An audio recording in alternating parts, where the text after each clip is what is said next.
Welcome to this podcast, Design Your Life.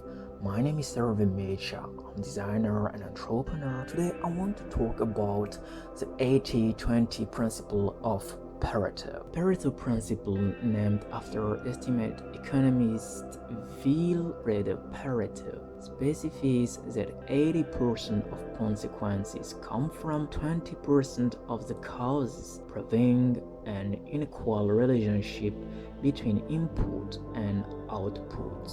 The origin of the law comes from Pareto's observation of inequalities in England, Russia, France, Switzerland, Italy, and Prussia. Pareto realized that in these different countries, one rule was almost immutable.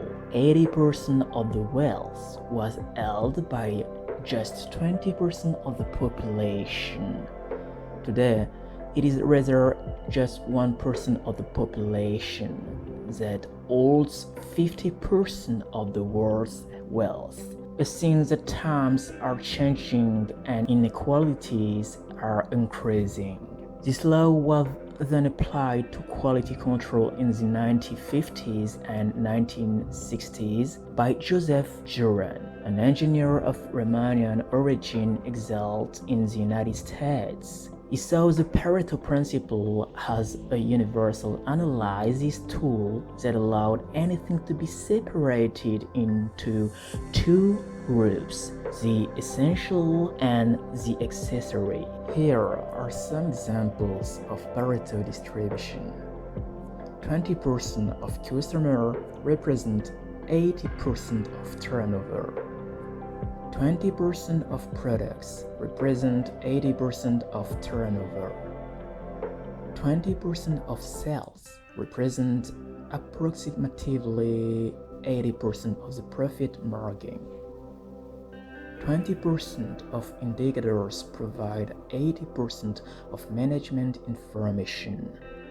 20% of the causes can be at the origin of 80% of the defects. 20% of your business provides 80% of your results. 20% of the population pays 80% of the taxes. 20% of problems are 80% of concerns. And the last, 80% of the development completions requires 20% of project management effort. It's not easy to consider. You could waste your time, you could do procrastination, experience editing video for a long period. I test different interface tool and method. It's not easy to consider this if you are a beginner. It's a long period I've experienced self-discipline, new habits I need to take every single day.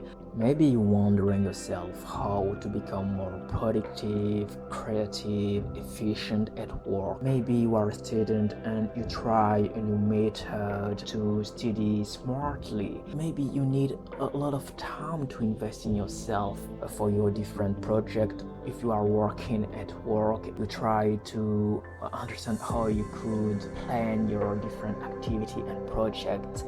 It's very interesting to realize and to understand this law of Pareto. 80-20% of your time impact on your different project or your activity or your business. Creativity, productivity is very important to make the difference between busy at work and to be productive at work. The difference between the both way is very interesting to understand. Try to understand how you could improve yourself to become more productive and efficient at work. Maybe you are a student or employees. This principle of Pareto, for me, it changed my entire activities and thinking about my work.